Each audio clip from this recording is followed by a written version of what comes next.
Welcome! In front of me I have Mibro Air smartwatch, and I'm gonna show you how to unpair this watch from the iPhone. First, we need to open the Mibro Fit application on our iPhone.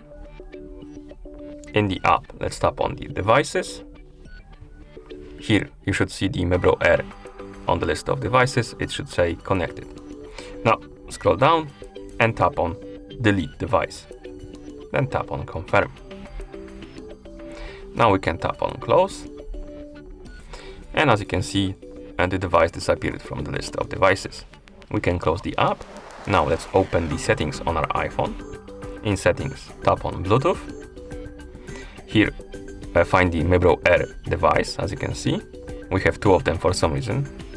This is weird, but find the device, Mibro Air, tap on the info icon next to it, tap on forget this device, and tap on forget device. I'm gonna do it for the second one too, like this. And once there is no Mibro Air on the list of my devices, you can close the settings and your watch is unpaired from the iPhone. Thank you for watching. If you found this video helpful, please consider subscribing to our channel and leaving the like on the video.